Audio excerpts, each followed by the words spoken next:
everybody, welcome to session 3 of my video presentations of how we support early reading development with children using the Read Write Ink scheme of work. If you've watched any of my previous videos, you'll know that we said that reading actually starts before letter recognition, and I've already shown you some examples of how we teach pure sounds and we don't schwa and we promote early oral blending skills. So the next step in a child's reading development is letter recognition. And with Read Write Ink, every letter that we teach has a sound and a picture which matches it. So for example, you can see has a picture of a little girl called Maisie, and she's standing beside some mountains. Now you can see underneath the picture of and Maisie Mountain, you can see it's got a handwriting. There's some guidance, that there's a rhyme that you can follow. So it says and then we would say Maisie Mountain Mountain. Now these rhymes actually help your children because they'll learn to create a movement which makes the learning more active for them. If they're using movement as they learn to read, it makes it more kinesthetic and more memorable. So when we teach phonics, as well as looking at picture cards and letter cards and learning to say the sounds, we actually learn that each letter has a story.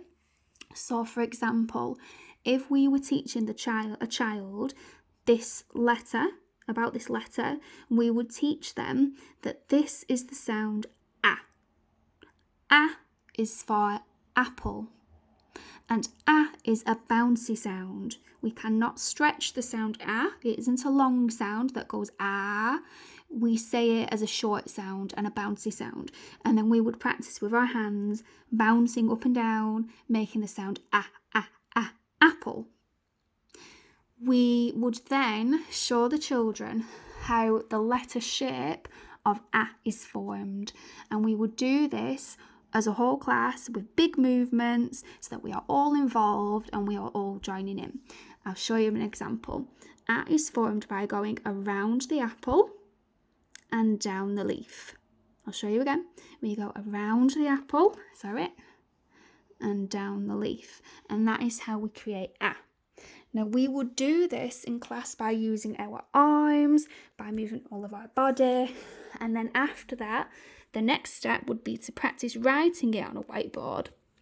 So like this, around the apple, down the leaf. At the start, when children start to learn phonics, they do quite heavily rely on the pictures, because it's just more visual for children and it makes it enjoyable.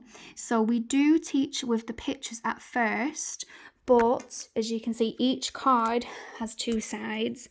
There is a picture side, but there's also a plain letter side. So once your children become more confident with recognising letters and saying what sound each letter represents, we then take the pictures away to see if they can still remember each pure sound without the visual picture. So we would teach the sounds of the alphabet using all of these pictures. You can see.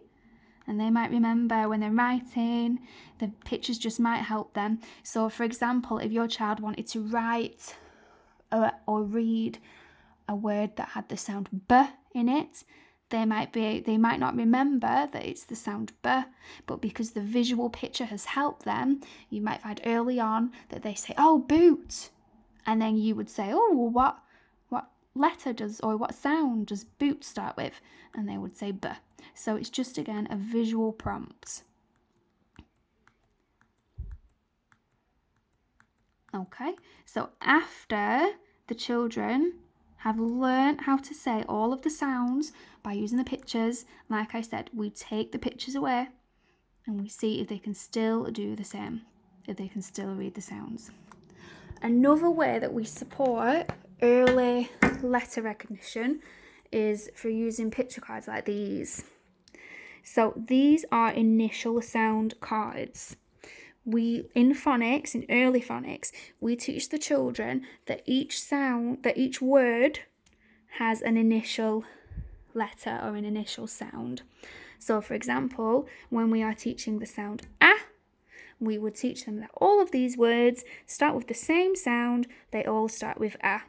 We have acrobat, apple, astronaut. And each letter that we cover in Read Write Inc. has matching pictures that supports children's visual memory and recognition of initial sounds. Okay, I hope that you found this video helpful, and within my next video I'm going to show you how we start to learn to read words. Thank you.